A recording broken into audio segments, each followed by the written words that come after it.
Welcome to Joseph's Story 83. The DEA Files, the Camarena Case. Night in Guadalajara. A city of noise gone quiet. I sat in my car across from the last place I saw my partner, Kiki Camarena. He said he had a lead big enough to crack the heart of a cartel. Then he vanished. I don't believe in omens. I believe in evidence.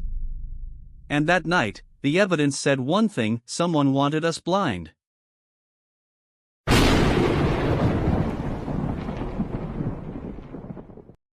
They called it a missing person. We called it what it was: an abduction in broad daylight, outside the U.S. consulate. Kiki had been working a case tied to the largest marijuana grow we had ever seen, Rancho Buffalo, 2,500 hectares hidden in the desert. You don't burn a farm like that without making enemies who wear suits as often as they carry guns. We tore through his desk. Notes, timestamps, names scratched in a hurry. One set of initials kept surfacing: RCQ Rafael Caro Quintero. You didn't say his name loudly in Guadalajara. You respected gravity. But gravity didn't respect us back. I walked the curb where he was last seen. Oil stains, a cigarette butt, a thin smear on the concrete that wasn't oil. Forensics would take too long, and I already knew the answer. Someone had watched him. Someone had planned it. We canvassed. A consulate driver, Torres, remembered a brown van with no plates. 3 men. Calm. Professional. He looked away. Most people do when they want to stay alive. I called Washington. The voice on the other end told me to stand down, coordinate, wait for approvals. Paper is slow. Cartels aren't. I hung up and told my squad exactly one sentence. We start now. Torres gave us the direction the van took. 2 blocks. A right. Then into traffic that swallows evidence for breakfast. We found an abandoned workshop on the edge of town, fresh tire tracks, solvent on the floor, a white dress shirt shoved under a bench with a stain that belonged in a lab. A positive, the tech said later. Kiki's type. At the back wall, gouges in the concrete where a chair likely scraped, over and over.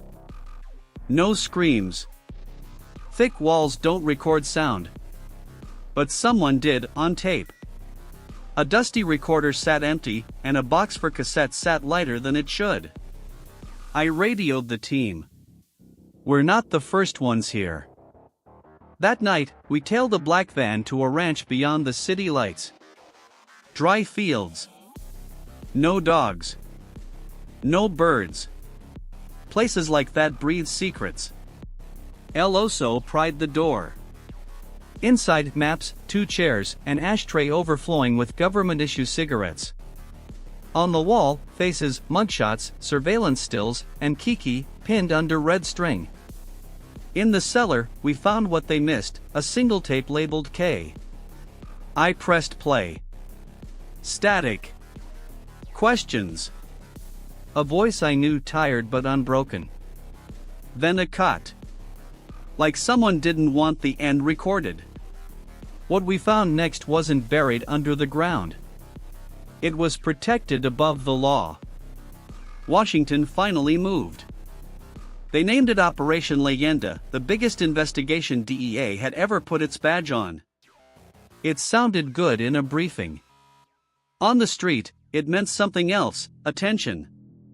Attention gets you watched, delayed, denied. We drew a map: Guadalajara, Zapopan, the desert grows, the routes north. 3 names at the top: Caro Quintero, Fonseca Carrillo, Felix Gallardo. You don't chase ghosts. You chase payrolls, safe houses, phone calls at 2 in the morning. A pilot who used to fly for them talked. He said Kiki had been held in an upscale house in Zapopan: quiet streets, trimmed hedges, the kind of neighborhood where people don't call the police because the police already live there. We set up on the villa, black SUVs with the wrong tires, guards with the wrong training, a patrol car that parked like it owned the block. I asked for a search order. The order that came back said, "Wait." The front door said, "Come and see." We chose the door. Inside, a guest room for conversations nobody admits having. Foam logs, half-burned notes, and an envelope with KC on it. Photographs, Kiki near Rancho Buffalo, shot from a distance with an official lab stamp in the corner. Evidence of surveillance by people who should have been protecting him. In the drawer, call slips signed by a name we kept hearing in whispers, Sanchez Gutierrez. State security. Not cartel, government. You don't break a network with a headline. You break it with a document no one was supposed to file. An old archivist gave us 5 minutes in a backroom that smelled like dust and secrets. I opened a folder stamped Rancho Buffalo/DEA. Inside, authorization memos granting protection for private investors. Private investors had cartel surnames. At the bottom, S. Gutierrez. We scanned. Twice. On the drive back, a black sedan tried to box us in. Men with no insignia. We flashed a US seal on one page, and it bought us exactly 10 seconds of indecision, long enough to keep breathing. Back at the safe house, we pinned the memo beside photos of Quintero and Gallardo. The red lines connected, and the picture got simple. Kiki didn't disappear because he found a farm. He disappeared because he found a partnership. I called DC. "We have state signatures," I said. The line crackled, then went quiet. Quiet is an answer. The more official the stamp, the deeper the secret it covers. The call came to a phone that shouldn't have rung. A woman's voice. "If you want the truth, look for the tapes they didn't burn." Tlaquepaque. Audio lab. Then a click. At 3 a.m., we slipped past a rusted lock and the kind of fluorescent lights that make everyone look guilty. Shelves, boxes, numbers. A metal tin marked audio/85. Inside, reels labeled D1 through D8, dates matching the week Kiki vanished. We played one. Static. Questions in Spanish. A calm medical voice counting intervals. A second voice, strained but steady, "Kiki." They wanted names, files, contacts, everything he had touched. The doctor's job was simple: keep the subject alive. We copied what we could, packed the reels, and moved. Sirens painted the windows blue and red. We slipped out the back, hearts counting faster than the second hand. Back in the safe house, El Oso stared at the machine like it could bite. "These tapes don't just point to them," he said. "They point to who's paying them." I nodded. Truth has a way of costing more the closer you get. The final cassette was shorter than the rest. 15 minutes that felt like a year. Kiki spoke about names he had traced, the routes, the numbers that didn't add up unless someone in government held the ledger. Then a new voice entered. Cold. Patient. "Your government knows," he said. "They pretend not to." Silence. Footsteps. A third voice, American accent, measured and bored. "El Chief is satisfied, doctor." "That's enough." We froze the tape. Rewound. Played it again. The word "enough" hung in the air like smoke. If that voice was what we thought it was, this wasn't just a Mexican crime. It was an international arrangement with a body in the middle of it. El Oso wanted to smash the reel. I wanted to multiply it. We did it my way: 3 copies, 3 destinations: Los Angeles, Houston, Washington. Mail moves slower than bullets, but it doesn't flinch. Before truth reaches home, someone always tries to intercept the delivery. We rolled north before dawn. The plan was simple: get the evidence to U.S. hands that couldn't claim ignorance. Simplicity is what you tell yourself when you don't control the road. Halfway up, a truck with no plates slowed ahead of us. 2 more boxed our flanks. They didn't shoot. They didn't have to. A man in a gray suit stepped into our headlights, holding a paper with enough stamps to fool anyone who wanted to be fooled. "Return to Guadalajara," he said. "You've violated protocol." His lapel pin gleamed American. His eyes didn't. "Not coming back," I told him. Things moved the way they always do, too loud, too fast. Muzzle flashes. Gravel jumping. We pushed through a gap, lost a tire, kept going on the rim, sparks scribbling our path into the dawn. At a gas station no one used anymore, we caught our breath. El Oso bled through gauze and courage. He pressed a small drive into my hand. "If I don't make it, get this to a man named Tomas Alvarez in El Paso." I nodded. Sometimes instructions are prayers with teeth. El Paso put me in a room with 3 suits, no names. "The materials you submitted are classified," the oldest said, lighting a cigarette like it was punctuation. "None of it goes public." I told them about the tapes. About the voice we couldn't explain. About a memo that signed protection for men who didn't need it. He blew smoke and said, "You never heard that voice." I slid an envelope across the table. I did. And 3 copies are already moving. They didn't arrest me. They didn't congratulate me. They did what bureaucracies do best, they erased the file header. By sundown, I received a 1-line cable, Operation Leyenda closed. No signature. No mistake. I called the hospital in Tucson. El Oso answered on the second ring, voice thin but steady. "They told me to keep quiet," he said. I told them I don't speak that language. Leyenda wasn't dead. It just changed the color of its badges. You don't go back after a message like that. I did. Not for heroics, for loose ends that cut. I crossed south in clothes that didn't say agent and followed the last rumor to Mazatlan. A name kept surfacing, El Moreno. Cleaner. Ex-military. Loyal to paychecks, not flags. We met in a bar where songs hide transactions.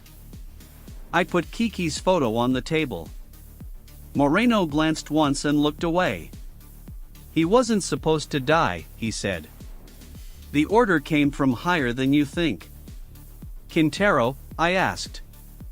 He shook his head. "Above him. The ones who paid to keep dust off the ledger." He wrote an address, ranch near Tepic, then stood. "Don't ask me to come," he said. By sunrise he was dead, 2 neat holes no one would file a report about.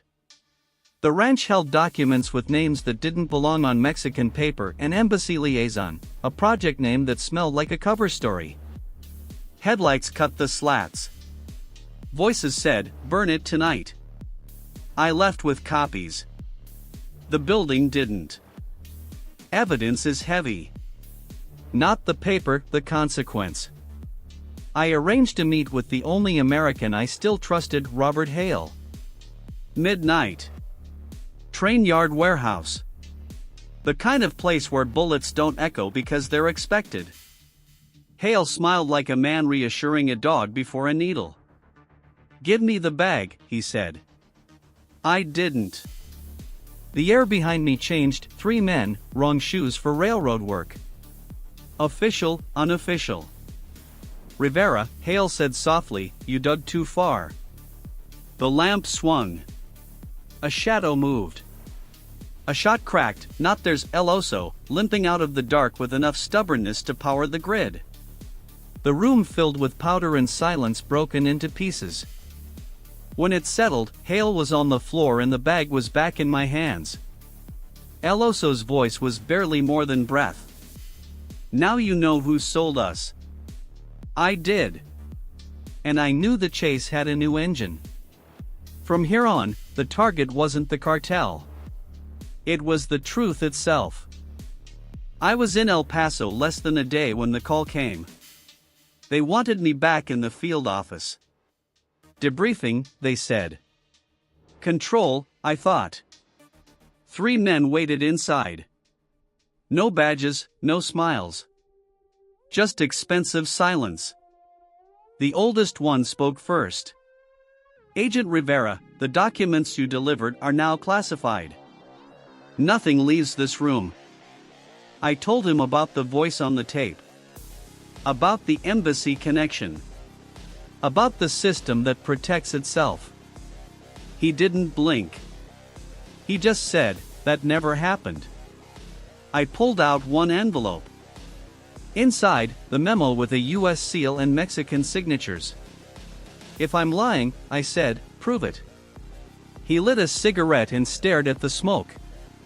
You understand what you're doing? I nodded. Yeah.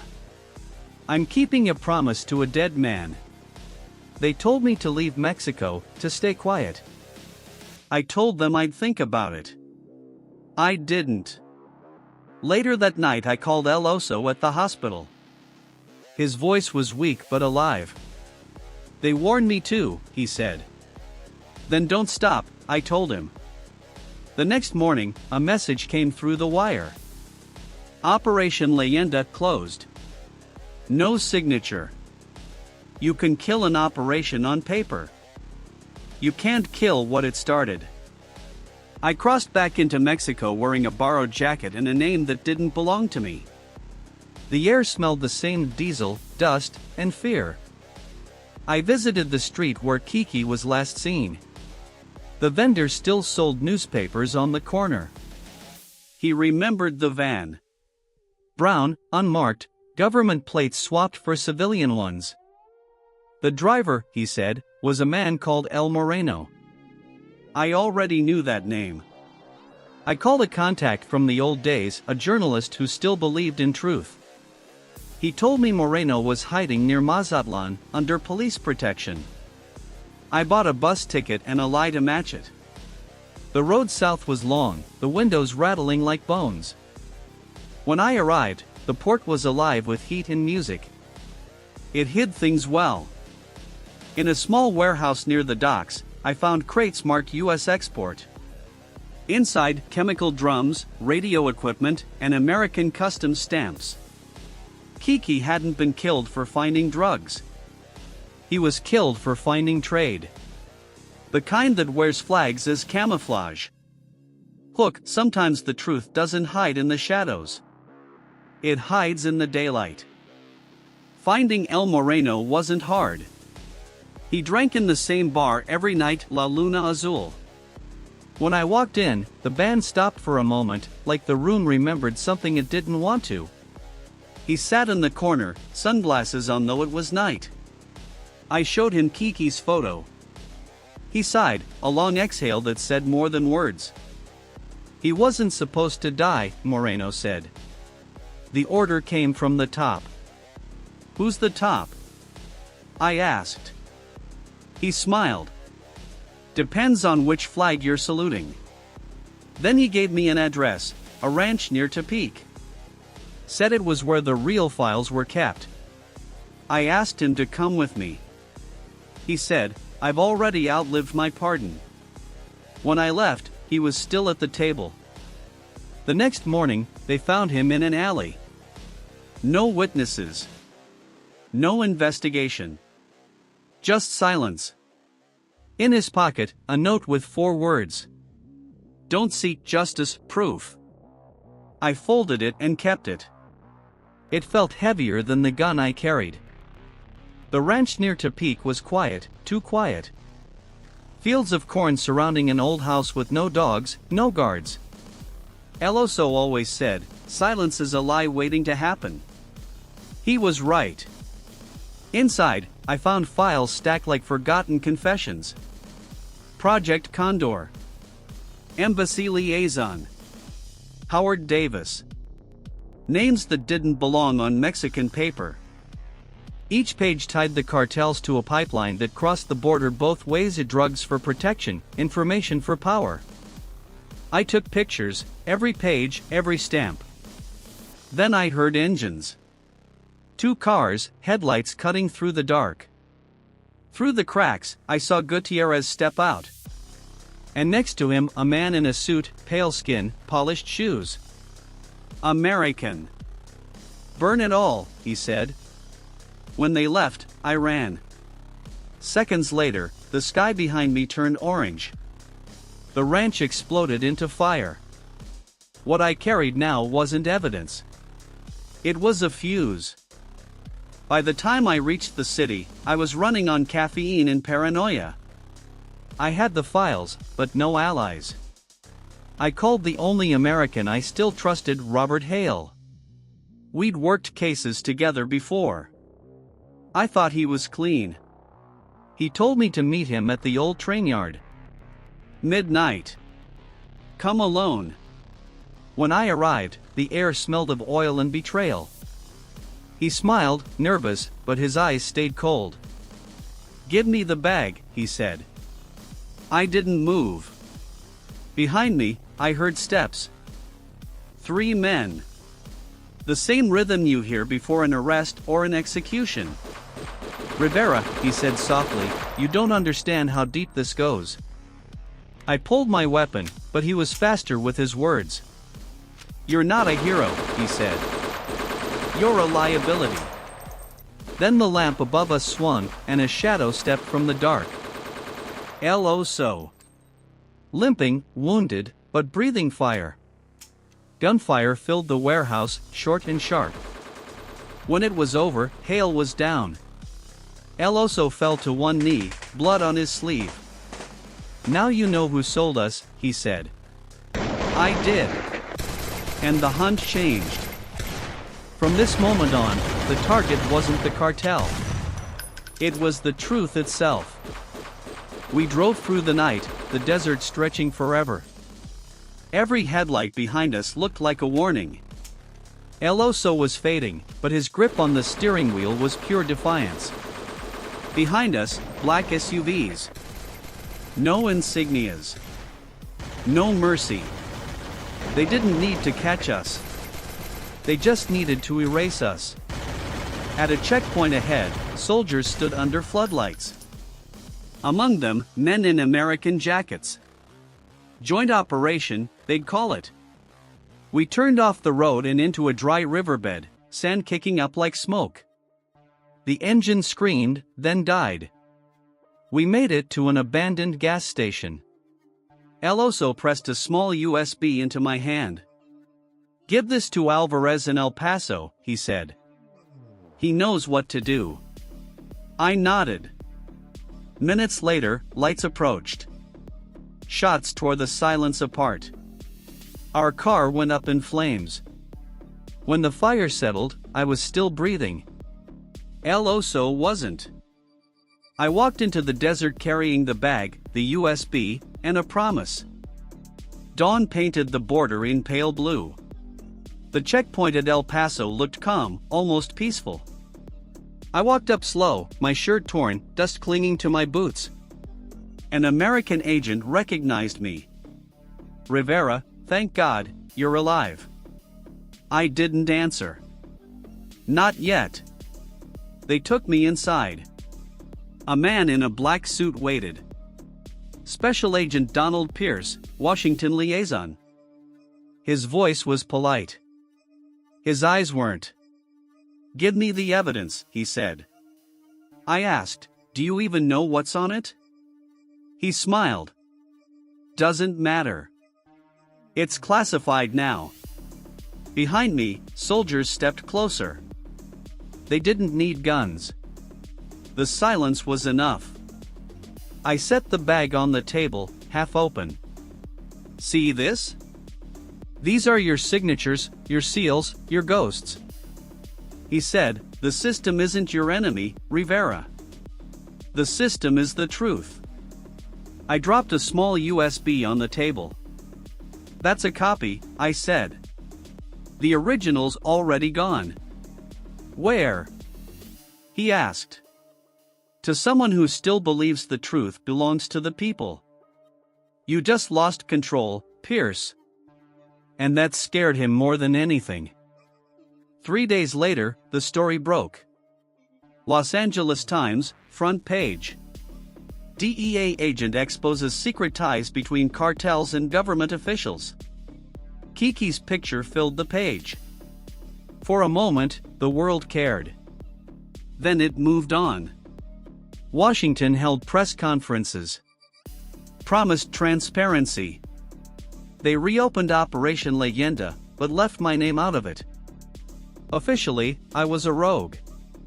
Unofficially, I was the reason they had to pretend. In Mexico, reporters started digging. Some disappeared. Others stayed silent.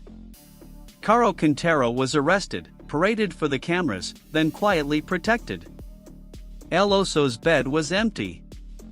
I didn't need confirmation to know why. That night, I saw a black car parked outside my motel. 2 men inside, engine off, watching. They never moved. They didn't have to. Kiki's picture sat on my nightstand. I looked at it and whispered, "We did it." He didn't answer. But I like to think he heard. After the story came out, I vanished. No badge. No gun. No rank. Just a man with too many ghosts in one last folder. The final dossier. Inside the names, the voices, the truth no one wanted to claim. I kept it in a safe at a roadside motel under a false name. At night I'd hear cars stop outside, then move on. I knew the sound of hesitation. One morning, a letter appeared in my mailbox. No signature. No return address. Inside a USB, and one line written in ink. Finish what we started. It was El Oso's handwriting. The files contained a confession from a Mexican general, the final confirmation. That's when I made the choice. I sent everything to 3 journalists in 3 countries. If one fell, the others would stand. Then I walked to the Rio Grande. The water was low, the current slow. I dropped my badge in and watched it drift. I wasn't an agent anymore. I was a witness. Months passed. I lived in a small town in northern Arizona, where no one knew my face. Sometimes I watched the news. Nothing had changed. Different names. Same lies. One night, the old radio crackled. A voice I hadn't heard in months whispered through static. If you're listening, we did it. They know. Then silence. El Oso was alive. Somewhere. It was enough. A few weeks later, Washington announced a new Division A task force against international corruption. Different title. Same play. Kiki's case was officially closed. They said he was tortured and killed by cartel members. They never mentioned the government hands that helped. But in the archives, in some drawer under dust, our names are still there. His. Mine. The proof. I still look south at night. I imagine the lights of Guadalajara. And I remember what Kiki once said. Don't stop, Rivera. Not yet. The world isn't clean. But truth never sleeps. It just waits for someone brave enough to wake it.